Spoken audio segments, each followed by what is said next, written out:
नमस्कार, मैं हूं संजय शर्मा। आप देख रहे हैं 4PM news network. Ramdhari Singh Dinkar ji की एक बड़ी अच्छी कविता है और उस कविता को मैंने पहली बार भी कई बार उसको उद्धृत किया है क्योंकि वो मुझे मेरे बड़े मन को छूती है। उसकी जो मुख्य पंक्तियां हैं वो ये हैं कि जब नाश मनुष्य पर छाता है, पहले विवेक मर जाता है। मतलब ये कि जब आपका बुरा वक्त होगा तो ईश्वर आपके अंदर ऐसी चीज़ें दे देगा जो आप विध्वंसकारी हों, जो आपको अपना नुकसान पहुँचा रही हों और जो समाज के और देश के लिए खिलाफ हों। कुछ-कुछ आजकल ऐसा ही मोदी जी के साथ हो रहा है। बिहार का सर्वे क्या आया? सर्वे आने से पहले की आहट ने, जब ये पता चल गया भारतीय जनता पार्टी को ऐसा सर्वे हो गया है, उनका अपने अंदरूनी जो सर्वे हुआ मुझे बताया गया कि वो भी लगभग ऐसे ही था कि बिहार में इस बार एनडीए का सफाया हो रहा है और इंडिया गठबंधन की जीत हो रही है, ऐसा सूत्रों ने बताया। उसके बाद से जो कुछ भारतीय जनता पार्टी एक के बाद एक गलती कर रही है, वो मैं आपको बताऊंगा। मैं आपको बताऊंगा कि माहौल कैसे तैयार होता है, सांप्रदायिक ध्रुवीकरण कैसे होता है किसी भी राज्य में चुनाव का। आजकल एक आई एम मोहम्मद के नाम से एक बड़ा आई लव मोहम्मद के नाम से एक बड़ा अभियान चला और उस अभियान ने पूरे उत्तर प्रदेश या पूरे देश के कई हिस्सों में तनाव पैदा किया। हालांकि मेरी समझ में ये नहीं आता कि अगर मैं कहूं कि आई लव मोहम्मद तो इससे किसी को क्या आपत्ति। मैंने तो कल परसों में भी अपने लाइव में कहा था आई लव मोहम्मद। मैं मोहम्मद साहब को बहुत प्यार करता हूँ। फिर वो किस्सा सुनाना चाहता हूँ जो आप सबने सुना होगा। मोहम्मद साहब नमाज पढ़ने जाते थे, एक रास्ते में एक महिला उन पर कूड़ा डाल देती जानबूझकर, कुछ नहीं बोलते थे मोहम्मद साहब। एक दिन वो गए और वो महिला दिखाई नहीं थी। मोहम्मद साहब परेशान कि वो महिला कहाँ चली गई। लोगों ने कहा बीमार है। मोहम्मद साहब उसके घर पहुंचे और कहा कि बहन कोई ज़्यादा परेशानी तो नहीं, मेरे लायक कुछ काम हो बताना, आज तुम दिखी नहीं तो मैं परेशान हो गया। इतना बड़प्पन, इतना बड़ा चरित्र, इतना बड़ा दिल जिस व्यक्ति के पास हो उसको आई लव मोहम्मद क्यों नहीं कहेंगे? कोई मुसलमान आई लव राम क्यों नहीं कह सकता? कोई हिंदू आई लव जीसस क्यों नहीं कह सकता? कोई मुसलमान आई लव गुरु नानक क्यों नहीं कह सकता? इस देश की खूबसूरती ही यही है, इस देश का प्यार ही यही है, इस देश की मोहब्बत यही है, तासीर यही है कि यहाँ हिंदू मुसलमान सिख ईसाई सब आपस में प्यार से रहते हैं। अब बिहार में चुनाव है। बिहार में अगर माहौल टाइट करना है, अब्दुल की चूड़ी टाइट जैसा माहौल बनाना है, वोट चोरी का ध्यान से हटाना है कि वोट चोरी का मुद्दा हो, तो टीवी चैनलों पे डिबेट चल रही है उसका मुख मोड़ना है, तो एक ही मुद्दा है कि देश भर में सांप्रदायिकता के आधार पर माहौल तैयार करो। कहने लगो कि ये मुसलमान तो इसी तरह का हंगामा करते हैं और योगी आदित्यनाथ जैसा जब फायर ब्रांड मुख्यमंत्री हो जो मुसलमानों को एक सीमा से आगे जाके नफरती भाषण दे सकते हो, फिर जरूरत क्या है किसी और की।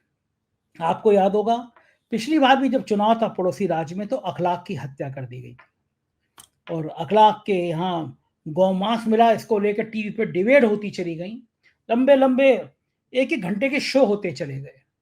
लेकिन जब बाद में उस मांस की पड़ताल प्रयोगशाला से हो क्या तो पता चला कि वो तो गाय का भैंस का मीट, शायद बकरे का मीट था, जो किसी भी मांसाहारी के घर में हो सकता है, चाहे वो पंडित जी हो, चाहे वो ठाकुर जी हो, पिछड़ा हो, दलित हो, कोई भी हो। बकरे का मीट तो किसी के घर में भी हो सकता है, लेकिन एक व्यक्ति को अपनी जान से हाथ धोना पड़ा। जो माहौल गर्म हुआ उससे एक राज्य का चुनाव को फायदा मिल गया। दरअसल ये सांप्रदायिकता की ध्रुवीकरण की राजनीति होती ऐसी है कि जब इसकी केतली पे इसकी आग सुलगती है तो इसमें पेट्रोल डालने वाले हर जगह से इकट्ठा होने लगते हैं और पॉलिटिकल पार्टियां भी डरती हैं कि इस समय कौन आदमी कह देगा कि भाई आई लव मोहम्मद के नाम पर तुम आंदोलन मत करो। कोई नहीं कहेगा, लेकिन कुछ बहादुर हैं, इमरान मसूद साहब हैं सहारनपुर के एमपी कांग्रेस के, उन्होंने एक अच्छी बात कही है, वो सुननी चाहिए सबको। नहीं है जिसके दिल में मोहब्बत ना हो मोहम्मद की, उनकी मोहब्बत के बिना मुसलमान ही नहीं हो सकता। तो उसको नमाज के बाद इस तरह से दिखाने की जरूरत नहीं है। आप मुसलमान हो इसका मतलब आपके दिल में मोहब्बत है, उसके बिना आप मुसलमान ही नहीं हो। और ये जो तमाशा चल रहा है देश में कि कुछ लोगों का समूह इधर भी उकसाता है इधर भी उकसाता है और नफरत फैलाने की बात हो रही है। बरेली में लोग लड़के निकल गए, क्यों निकल रहे भाई? नमाज, मस्जिदें नमाज पढ़ने के लिए हैं। आप नमाज पढ़िए, आप नमाज पढ़िए, गुमराही के रास्ते पर मत जाइए। पुलिस को लाठी चलाते हुए आपके तरस नहीं आता, पुलिस को आपको गोली मारते हुए दर्द नहीं होता। संभल में सीधे सीने पर गोली मारी थी। इस चीज को आप ध्यान में रखिए कि आपके लिए दर्द नहीं है, आपको इंसान नहीं समझा जा रहा। तो हमें इस बात को लिए मैं सभी उलेमा इकराम से भी दरखास्त करना चाहता हूं कि ये जो साजिश के तहत एक काम हो रहा है, इसको रुकवाइए। ये काम ठीक नहीं है, किसी भी सूरत में ठीक नहीं है। मस्जिदें नमाज पढ़ने के लिए और नमाज पढ़ने के लिए रहनी चाहिए मस्जिद। कल बरेली में उनको बुलाया गया था, बताया किसी ने। गलत है, बुलाया गया था वो भी गलत है।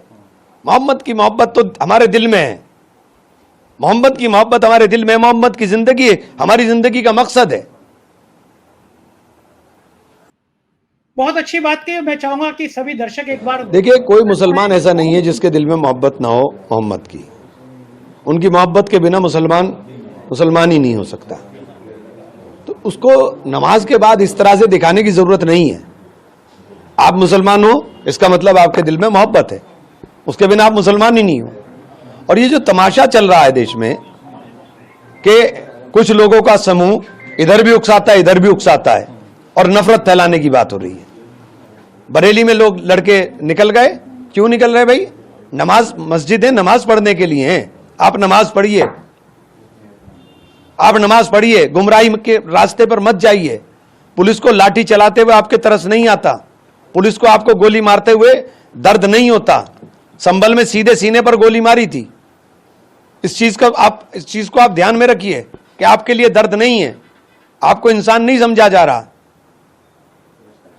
तो हमें इस बात को लिए मैं सभी उलेमा इकराम से भी दरखास्त करना चाहता हूं कि ये जो साजिश के तहत एक काम हो रहा है, इसको रुकवाइए। ये काम ठीक नहीं है, किसी भी सूरत में ठीक नहीं है। मस्जिदें नमाज पढ़ने के लिए और नमाज पढ़ने के लिए रहनी चाहिए मस्जिद। कल बरेली में उनको बुलाया गया था, बताया किसी ने। गलत है, बुलाया गया था वो भी गलत है।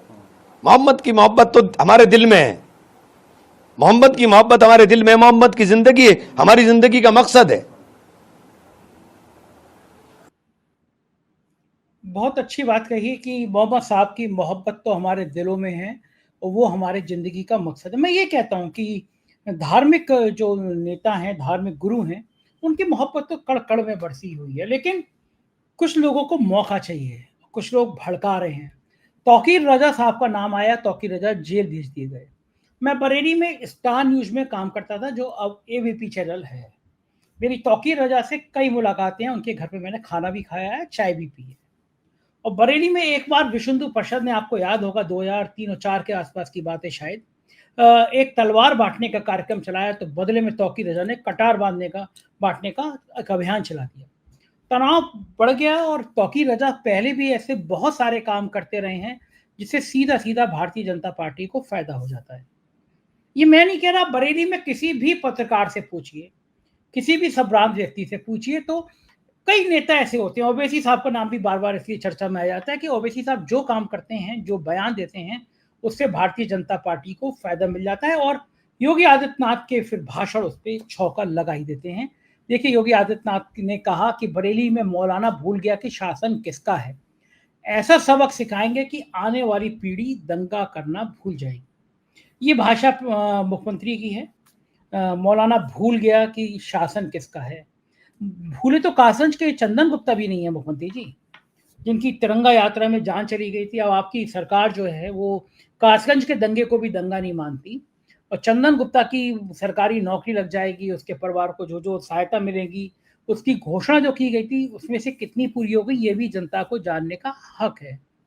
तौकीर रज़ा पे जेल भेजना कार्रवाई क्या पर्याप्त है? मैं तो चाहूँगा कि अगर तौकीर रज़ा इस घटना के दोषी हैं तो उन्हें एनएसए में बंद किया जाए। उनकी अवैध अगर कहीं बिल्डिंग, उस पे बुलडोज़र चलाने की बात आप जो करते हो, केवल और केवल उनको जेल भेज दिया जाए, फिर मुकदमा ढीला छोड़ दिया जाए, तौकीर रज़ा पे कोई कार्रवाई नहीं हो। आपका भी मकसद पूरा, उनका भी मकसद पूरा, बिहार का चुनाव निबट गया। ये खेल जो है, अब ये खेल जनता जाग चुकी है, जान चुकी है। बरेली में इंटरनेट, जब मैं आपसे बात कर रहा हूँ, बंद कर दिया गया है, जिससे आप समझ सकते हैं कि बरेली के हालात क्या हैं। अगर वहाँ मुसलमान जमा मस्जिद पे वहाँ की स्थानीय मस्जिद पे इकट्ठा हो रहे थे, उसके बाद कोई जुलूस निकालने का प्लान कर रहे थे, तो आपकी इंटेलिजेंस क्या कर रही थी? इंटेलिजेंस को पता नहीं था कि एक इतना बड़ा जुलूस एक मॉब में बदल सकता है।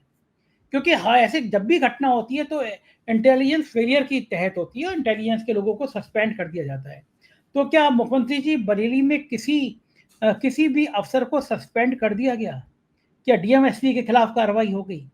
आपने सीधा लाठीचार्ज का आदेश कर दिया क्योंकि वो एक समुदाय से आते हैं। जैसे इमरान मसूद ने कहा कि सीधे सीने पे गोली मारी गई थी, संभल में 5 लोग मर गए थे। तो क्या एक समुदाय के लोगों को केवल कपड़े के आधार पे पहचान लेंगे, केवल उनकी जाति के आधार पे पहचान लेंगे, उनके बोल-चाल के आधार पे पहचान लेंगे और उनपे कुछ भी कार्रवाई कर देंगे? मैंने तो मुसलमानों से भी अपील करी कि आई लव मोहम्मद का सड़क पे प्रदर्शन मत करिए, अपने घर के बाहर एक झंडा टांग दीजिए, आई लव मोहम्मद एक बैनर लगा दीजिए। अगर 15 करोड़ मुसलमान भी ये बैनर लगाएंगे तो शायद 30 करोड़ हिंदू भी बैनर लगाएंगे, उसमें से मैं भी शामिल हूँगा। मैं भी अपने घर के बाहर लगाऊंगा आई लव मोहम्मद। मेरा घर है, मुझे अपने घर के बाहर एक बैनर लगाने का हक है। लेकिन आप जब सड़कों पे आएंगे, प्रदर्शन करेंगे, तो आप ही के कुछ लोग जो भारतीय जनता पार्टी के एजेंट हैं, वो उस आग में पेट्रोल डाल सकते हैं। और जितना आप सड़क पे आके हिंसक आंदोलन करेंगे, यकीन मानिए आप ही का नुकसान होगा, क्योंकि हुकूमत चाहती है कि आप ऐसा करें। ऐसा मुझे पता चलता है, ऐसा मुझे लगता है, जिससे एक ध्रुवीकरण का माहौल बन सके। और आपको पता है कि ध्रुवीकरण से फ़ायदा किसको होता है? बिहार में जो सर्वे आया है, उस सर्वे ने मोदी जी की नींद उड़ा दी है। ये सर्वे जो है वो इस बात के लिए देखिए, गौर से देखिए, पर्याप्त है इस मेगा सर्वे का। बिहार लोक पोल का ये मेगा सर्वे है और उसमें है एनडीए को 105 से 114 और एम महागठबंधन को 118 से 126 सीटें एन महागठबंधन को। और ये जो सर्वे आया है, इसने मोदी जी के रात की नींदें उड़ा दी हैं। राहुल जी और ज्ञानेश जी, ये दोनों काल बन के आए हैं। मोदी को उम्मीद नहीं थी कि बिहार में इस तरह का सर्वे सामने आने लगेंगे। और यही कारण है कि आपके मेरे टैक्स के पैसे को केवल चुनाव के लिए उड़ा दिया जा रहा है। केवल चुनाव में केवल वोट बैंक हासिल करने के लिए इन सब चीज़ों को यूज किया जा रहा है कि किसी तरह से इस तरह के सर्वे आए और सर्वे में पता चल जाए कि अगर हम हार रहे हैं तो उसके बाद फिर तरह-तरह के इस्तेमाल किए जाएँ। नतीजा सामने है, स्थितियाँ सामने हैं आपके, कि ज़ाहिर है कि ये सर्वे ने जब से पता चला कि सर्वे में कि एनडीए इस बार पत्ते पिट रहे हैं, तो माहौल ख़राब होना शुरू हो गया। और माहौल ख़राब होने का सबसे बड़ा उदाहरण लद्दाख है। लद्दाख में जिस तरह घबराहट में जब नाश मनुष्य पर छाता है, पहले विवेक मर जाता है, जिस तरह से सोनम वांगचुक की गिरफ्तारी की गई, उन्हें एनएसए में निरुद्ध किया गया, पूरी दुनिया में उसकी आलोचना हुई। हम सोनम वांगचुक को 3 इडियट के स्कूल के लिए जाने चाहते थे। दुनिया में बहुत बड़े-बड़े उन्होंने ऐसे काम किए हैं जिससे उनका सम्मान बढ़ा है, उनका मान बढ़ा है। उनको एनएसए में बंद करने का पूरी दुनिया में ये संदेश गया है कि आप गलत कर रहे हैं। आप ऐसा काम कर रहे हैं जिसके संदेशे बहुत खराब होंगे। और लद्दाख में तो भारतीय जनता पार्टी के एमपी लद्दाख जमयांग सेरिंग नामयाल ने तो सीधा-सीधा विरोध भी शुरू कर दिया है। खतरनाक चीज़ें सामने आने लगी हैं कि उन्होंने तो कह दिया है, मैसेज कर दिया है कि ये सब नहीं होना चाहिए।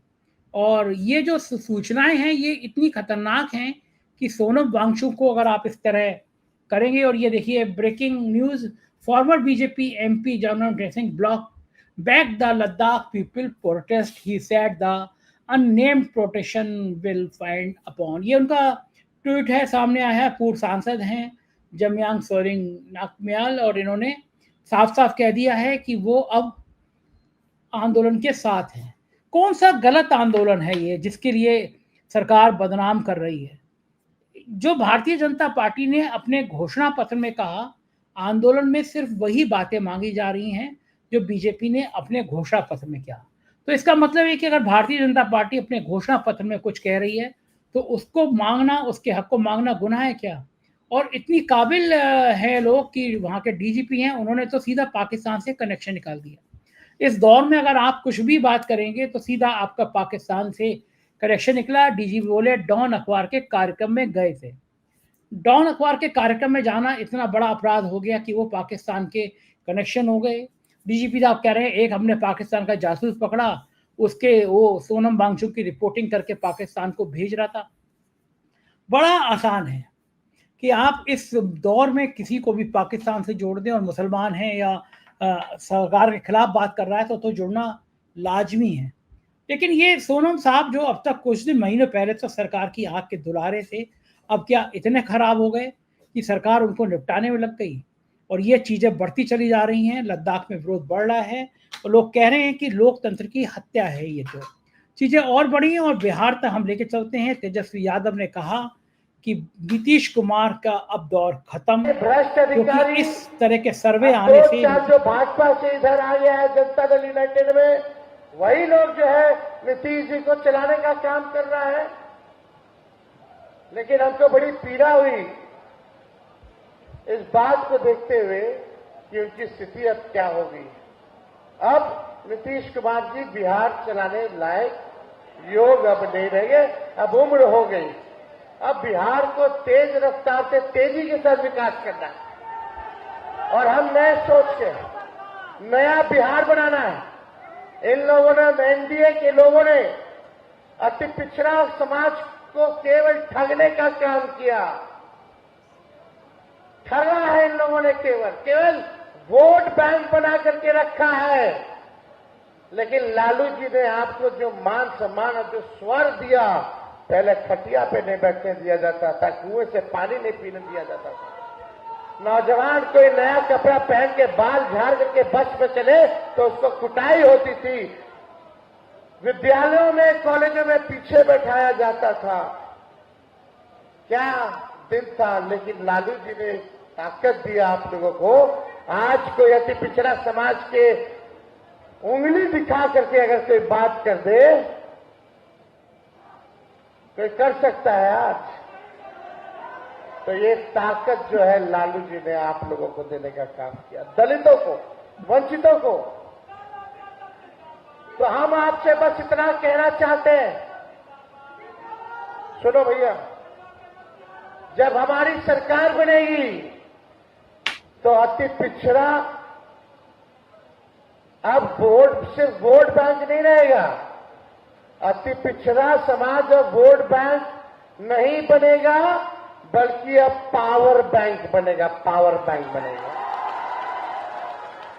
पावर बैंक है, अब लोग वोट बैंक नहीं है। आप जिसका ऊपर आशीर्वाद दीजिएगा उसकी सरकार बनना तय। ये ताकत है।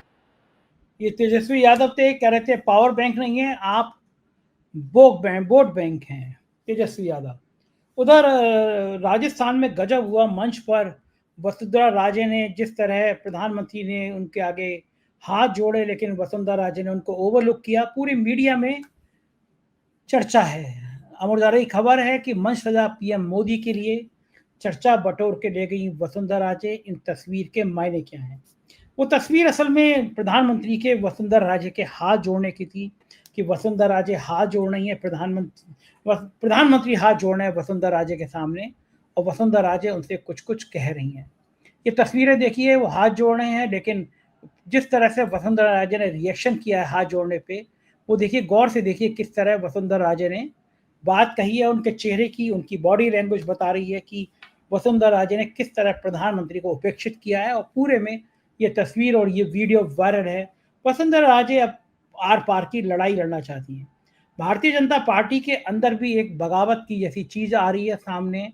वसुंधरा राजे, शिवराज सिंह चौहान, योगी आदित्यनाथ, नितिन गडकरी, ये ऐसे नाम हैं जो पार्टी के अंदर एक बड़ी क्रांति कर सकते हैं। ये जिस तरह की बॉडी लैंग्वेज है वसुंधरा राजे की मोदी जी के सामने, मोदी जी को लग गया होगा कि अब मेरा जब मार्गदर्शक मंडल में जाने का समय है तो शायद मेरे खिलाफ एक लॉबिंग तैयार हो रही है। और ये मैं कह रहा हूँ कि जब आपने जो बोया होता है ना, वो ही आपको काटने को मिलता है। ये जीवन का नियम है। आप जो करेंगे आप वो पाएंगे। आपने जिसके साथ जो व्यवहार किया, आपको पलट के आपके साथ वही व्यवहार होगा, ये बिल्कुल तय है। तो ये वसुंधरा राजे ने जिस तरह प्रधानमंत्री को उपेक्षित किया, पूरे राजस्थान में आज वसुंधरा राजे की तारीफ हो रही है। वसुंधरा राजे को जिस तरह प्रधानमंत्री ने साइड लाइन करने की कोशिश करी, लेकिन वसुंधरा राजे झुकती नहीं है, उनके रगों में राजस्थानी खून है और उन्होंने आज प्रधानमंत्री को जिस तेवरों के साथ सब हाथ जोड़ के कपकपा रहे हैं, लेकिन वसुंधरा राजे जिस तरह प्रधानमंत्री का बॉडी लैंग्वेज आप देखिए, उसने आज प्रधानमंत्री को समझा दिया गया होगा कि इस दौर में आकर अब उनके साथ क्या होने वाला है। और ये वक्त है, मैंने कहा ना, जब वक्त खराब होता है तो ऊंट पर बैठे आदमी को भी कुत्ता काट लेता है, और कुछ कुछ ऐसा ही आज प्रधानमंत्री को समझ आ रहा होगा। उधर सुप्रीम कोर्ट के सीनियर वकील ने एक बयान दिया है, उन्होंने कहा है कि मोदी और शाह के पासपोर्ट जब्त कर लेना चाहिए, देश के हालात पे ये भाग सकते हैं। अब ये बहुत बड़ी खबर है कि बलराज सिंह जी सुप्रीम कोर्ट के सीनियर लॉयर हैं, उन्होंने कहा है कि अमित शाह और मोदी जी के पासपोर्ट जब्त कर लिए जाए।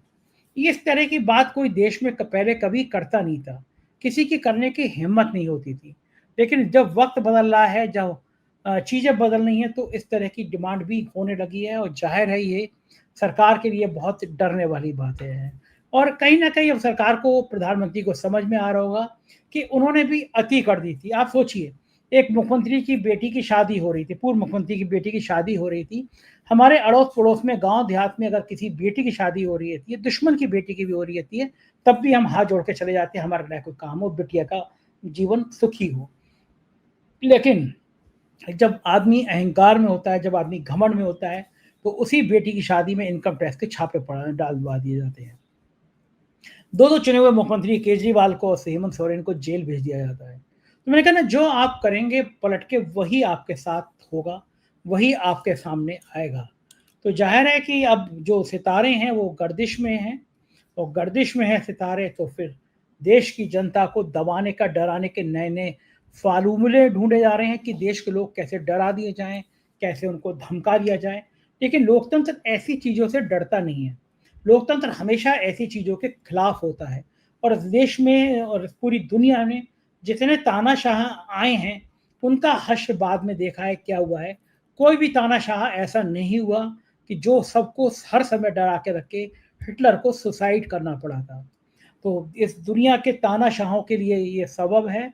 भारत बहुत मजबूत लोकतांत्रिक देश है। अगर आप एक लद्दाख के लोग आंदोलन कर रहे हैं, आप सोनम वांगचुक जैसे आदमी को गिरफ्तार करेंगे, आप उस पर एनएसए लगाएंगे, आप सांप्रदायिक आधार पर ध्रुवीकरण करेंगे, तो यकीन मानिए इस देश की जनता खुद आपसे हिसाब किताब बराबर कर लीजिएगी। संजय सिंह ने भी एक ट्वीट किया है। संजय सिंह ने कहा है कि बेरोजगारी, किसानी, शिक्षा, स्वास्थ्य के मुद्दे को दबाने के लिए धर्म के नाम पर झगड़े का खेल चल रहा है। इस साजिश में भारतीय जनता पार्टी की नफरत की सरकार और तथाकथित धर्म गुरु शामिल हैं। साजिशों से सावधान नहीं हुए तो हिस्से में सिर्फ बर्बादी आएगी। 100% सही बात है कि आप इन साजिशों को नहीं समझे तो आपके हिस्से में बर्बादी आएगी। लेकिन मैं भारत जैसे खूबसूरत देश के बहादुर लोगों को जानता हूं कि वो इस तरह की साजिश करने वालों को जवाब देंगे, कहेंगे कि हमारी रगों में मोहब्बत बहती है, हम मोहब्बत का जवाब मोहब्बत से देंगे, नफरत से नहीं। इस पूरे मामले पर आप क्या सोचते हैं? मुझे आपकी राय जानने का पूरा हक भी है, प्यार भी है, दुलार भी है। कमेंट करके बताइएगा। अगर अच्छी बात लगे मेरी तो दोस्तों को लिंक भेजिएगा, चैनल को सब्सक्राइब और ज्वाइन करिएगा। बहुत बहुत शुक्रिया, थैंक यू।